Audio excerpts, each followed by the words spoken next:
Good afternoon, everyone. I am Pranjali Kadir, and my question to Professor Sangroula is that if he could explain or highlight the international position of Nepal in this unending political instability. Also, how is the situation of international affairs in present context, and what should be the policy of Nepal in its international relations in the days to come? Well, it's a very good question. What we should think first is in what the stage of the international political development that we are today. And situation seems quite interesting. The situation seems quite interesting for several reasons. Let me go back to a couple of years back. Until 2012, America is still prevailed as a very strong superpower, and its domination and its monopoly in international politics as well as international affairs was very sweeping. So there was a crisis in Syria. Before Syria, there was a very big problem in Iraq. Iraq's regime was totally destroyed, and Saddam Hussein was put into death by a very speedy trial and very unexpected kind of unfair execution. And then Europe declared all of a sudden a spring revolution in Arab called Arab Spring. And then there was a blasting kind of situation in Syria, and a group was created in Syria and it was taken to Libya, and Libya was attacked by rebels with supports of the Western countries, basically NATO. A huge quantity of weapons were supplied to the rebels in Libya. Finally, in a very humiliating way, Colonel Gaddafi, the president of Libya, was killed, and the country was put into a very serious kind of transition. It was believed that America would prevail very strongly in Europe, but unfortunately, the same people who had been prepared by NATO, America, and Europe to get Saddam Hussein, Colonel Gaddafi down in Libya, could not assist the USA, but it converted an enemy to the Western world, and then the Syria became into a hot spot for the conflict, and a very infamous organization called ISI emerged over there. So that was what a fiasco, a very dangerous failure of the American diplomacy in Europe. This situation prevailed in Europe, but if you see another situation in the part of globe, basically in Asia, then one very interesting development emerged. A new economic platform was created in China, which is called BRICS by Russia, Brazil, India, China, and South Africa. They also established a very efficient system, with very efficient system of being called AIIB, which targeted infrastructure development in Asia. That was also very important development. Prior to that, both these AIIB and BRICS, China also had initiated a kind of cooperation, security and cooperation platform, which is known as Shanghai Forum, where a lot of other countries, basically Central Asian countries, Russia, including India, became a member, of which Nepal is also a part of that. After Xi Jinping's induction in power in China, he first declared a very ambitious project called Silk Road, and it was also imitated to maritime situation called Maritime Silk Road. It was a dream, and the objective of this two very ambitious project was to connect the world by the Silk Road system that we had many hundred years before. to execute this plan, this ambition, then there was a very important flagship project of China was declared, which is known as One Belt, One Road, which is now defined as Belt and Road concept. This Belt and Road concept emerged powerful by last year when there was 63 countries big summit was organized in Beijing. So China became a very powerful country with that. China committed a huge quantity of money for the infrastructure development in other countries. So certain part of the money went to Eurasia corridor, which connects China with Central Asia and then Europe. Then another form of corridor was developed between China and Pakistan, which is called CPEC. And then BCIM, Bangladesh, India, Myanmar and China corridor was another extension of it. And later on, Nepal also came into connection with this, and a proposed kind of corridor, Trans-Himalayan corridor, or Nepal-China-India corridor, or at least China-Nepal corridor was also proposed, and Nepal also became a party to that, and Nepal signed an agreement last year. With this, what you can see in the international framework is like China gradually emerged and become one of the biggest economic power, which is going to head the world's economy as a post economy of the world by 2021. Okay, by that time it will be the first economic power. America will go in the second position. Its rise is tremendous. Its rise is unpredicted and unprecedented. On the other hand, if you see the election of America last year, a very fundamentalist, radical, nationalist leader, Donald Trump, got way to the White House and become a president. And after that, after scandal and scandal, America is in a big talk, but its economy is not taking place. And he proposed one very interesting proposal, which is called America First. So now you can see, China says Belt and Road, and what it proposes is common destiny for shared future. What Chinese policy believes is that it is possible to cooperate in development without threatening national sovereignty of any country. What China believes is like a country may be bigger and a country may be smaller, but it is possible to cooperate with them, whatever they have. Some country might have minerals, other may have money, so they can put together and then they can explore, benefit both ways. So China's thrust in the international politics and international relation is to promote a kind of common benefit of humanity. And what China said strongly is like there is no zero-sum game in international relation. So everybody makes some benefit. Whereas America, under the Trump's guideline, said that America first. We will work for the America and then only to the international community. Whereas Chinese have been saying, okay, let's go for the international community. With the development of international community, China will also develop. What America says is like, let me develop first and then I will cooperate. So it's a kind of economic as well as diplomatic confrontation in terms of concept and principle came out. It can be somehow also depicted as a civilizational kind of confrontation is one situation. America withdrew from the Asia-Pacific Cooperation Platform. America promoted its industry within America and then declared that there should be a big wall between Mexico and America. And America also said that anything that happens against the American interest, where any part of the world, if it goes against the American interest, that can be taken as a threat to the American security itself. So America thought that South China, the Chinese engagement in South China Sea is a problem.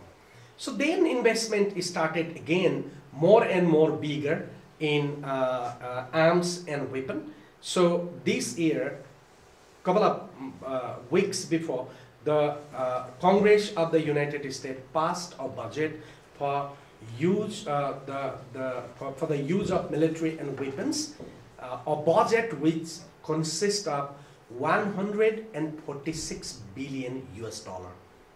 If that money is used for the development of the world, it's not all the money, but certain part of it would enrich the whole poor part of the world.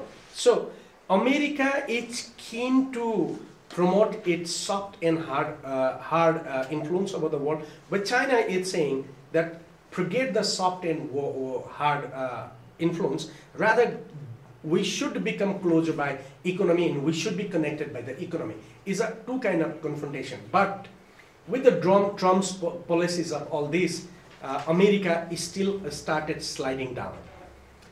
Almost 3 months before, America declared Trump's security strategies, and it's very important. Every president is supposed to declare its security strategies when he comes to the power. So what does the American security strategies under Trump's administration claims? It says Russia and China are rival country. So this is what is spelled out. What this strategy said is that they are not friends, they are foes, they are rival. So America should protect its interests by all means against China and Russia, including trade. So it said that China and Russia cannot be given its open access to American economy and American investment in America as it was in the past, because the security strategy believes that America first is its priority. Second, what the strategy also said is like Iran, North Korea, and Syria are rough country. So they need to be destroyed. If they continue for a long time, they will harbor terrorism and they will create an incessant kind of threat to the American security. That's what they said. And third, very interesting, what he said is like India is an alliance to, an ally to American security, but America would do everything to create a quadrilateral, that means trilateral alliance between Australia, Japan, and India. And under this policy, what America instantly did was like, America invited Japan and India together with Russia, together with America, to have a joint military exercise in India's Malabar. It is in Kerala, close to Kerala, where there was a joint exercise organized. Also, Japan, America, and South Korea also organize a joint military exercise in Pacific Ocean. And what now therefore situation is like almost a war broke out between North Korea and America. There was a lot of instigations from the both sides, and what it seems that somehow Donald Trump wanted to create a kind of war situation in Asia, because if this does not take place, Asia would be unstoppably become a hub of economy, is a kind of American thought. But somehow China persuaded South Korea, and South Korea and North Korea relaxed their relation, so they created one winter game team to present Korea, and they also opened the dialogue, which America is not very much interested. So now you see the situation. It is because of this strategy, America came to support Israel and declared that Jerusalem should be the capital of Israel, and in UN voting, it obtained only 13 votes, despite threat that somebody voting against this resolution, voting against America, would not be receiving support from America. Was a kind of threat. Despite that, overwhelming majority of international community voted in favor against America. So America totally slided down. In economic and diplomatic relation, America and China came at par, where China propagated the idea of international cooperation, but America with its Russia and China rival situation, and also Jerusalem issue, and also South China issue, and India alliance, quadrilateral relation, and all this issue America slided down. So China looks to be very high in international position today. 63 plus country supporting Belt and Road. China putting a huge amount of money in infrastructure in Europe, Africa, Asia, and everything. With regard to South Asia, one very important development occurred last month. What was that? Was like China invited the president of Afghanistan and Pakistan to go to Beijing, and there was an intensive discussion, trilateral discussions between these three governments. And what China officially proposed to Pakistan is that CPEC, the China-Pakistan corridor, should also extend to Afghanistan. Afghanistan is something landlocked country like Nepal, which has a big problem. So if CPEC is connected to Afghanistan, so through Gwadar port, Afghanistan can also transport. So Pakistan is now considering to be a transit country to Afghanistan. India could not do anything in it because it was a new beginning. In the meantime, there were several this kind of development was there, and if you look in Nepal perspective itself, Nepal and China 2-3 months before signed Belt and Road Agreement, so that opened a way for Nepal to develop projects and invite investment in Nepal. This is a situation. Now, what is the international situations right now? This is what is the situation. And what is this situation consists of is like, all has now become multipolar, okay? At least China, Russia, and American. So there is trilateral, multipolar kind of world is now there. So American monopoly has no longer existing, one situation. Economically, together Russia, Brazil, China, and South Africa, at least even if you count only two countries, Russia and China, their economy is almost at parallel to United States. American growth rate is less than 1.5% right now, whereas European growth rate has come to 0, and they have been living in a kind of austerity, so they are not producing. Their income has gone down.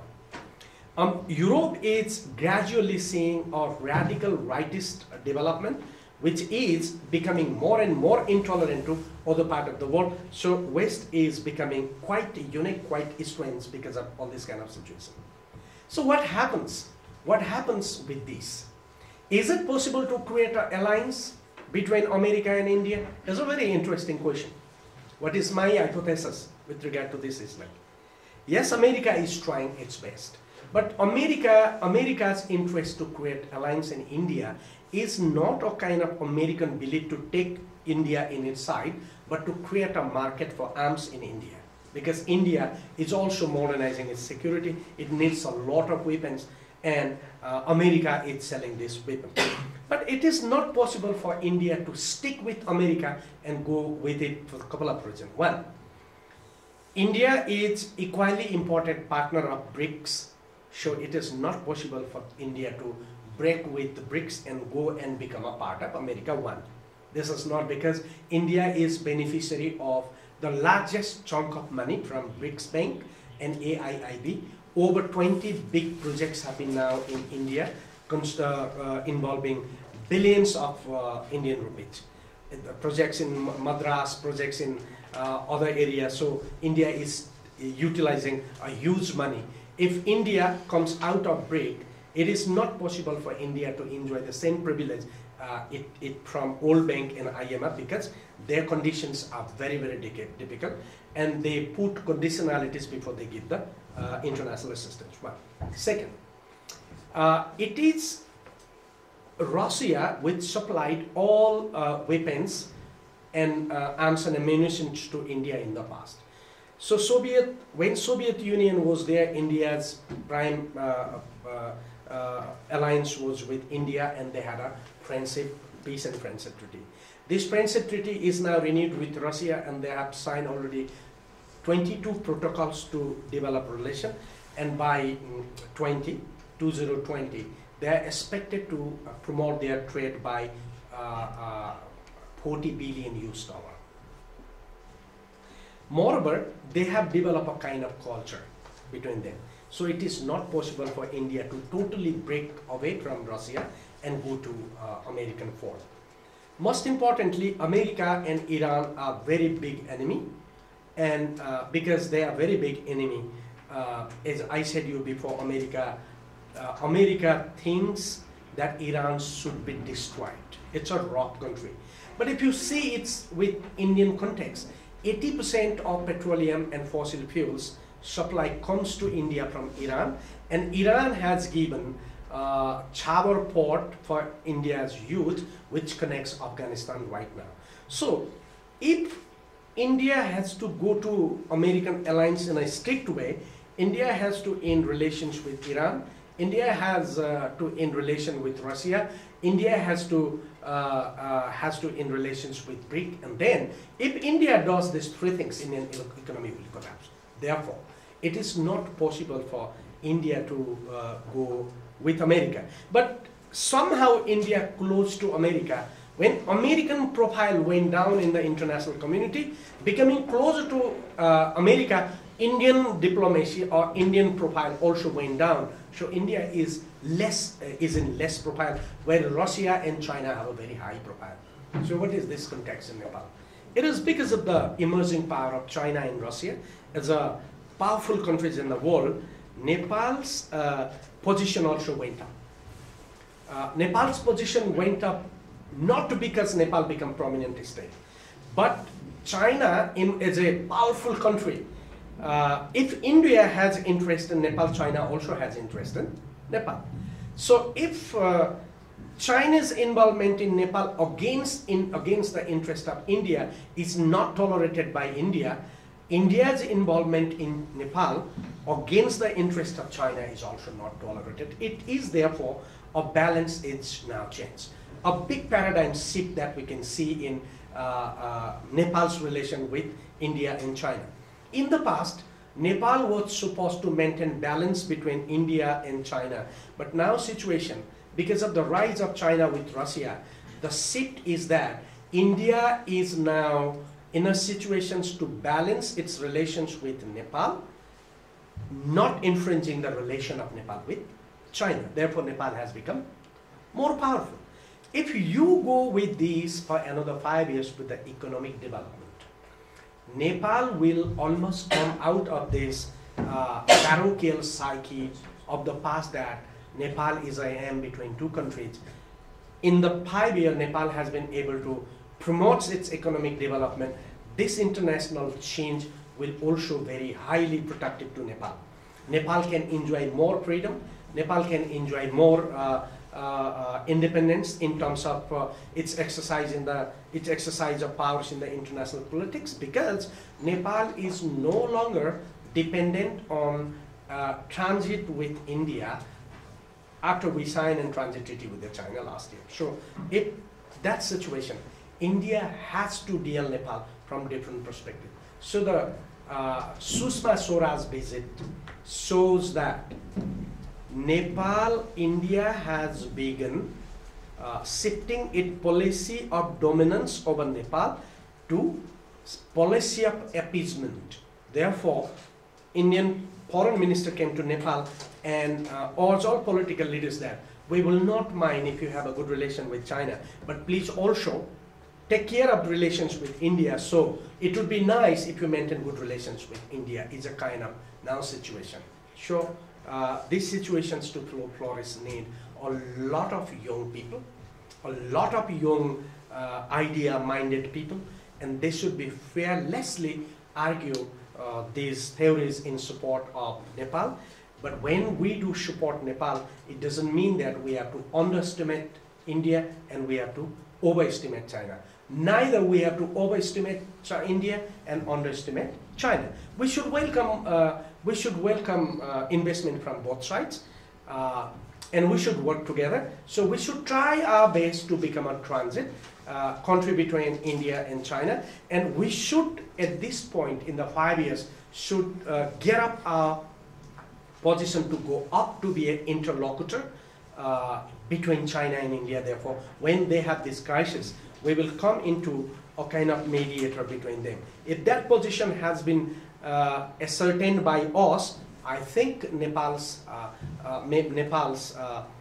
pride will be high, and Nepal will be a beautiful country. Again, your future will be very, very nice. And again, then you can invite your peers from America and Australia to come and work for you as your assistant. Thank you very much.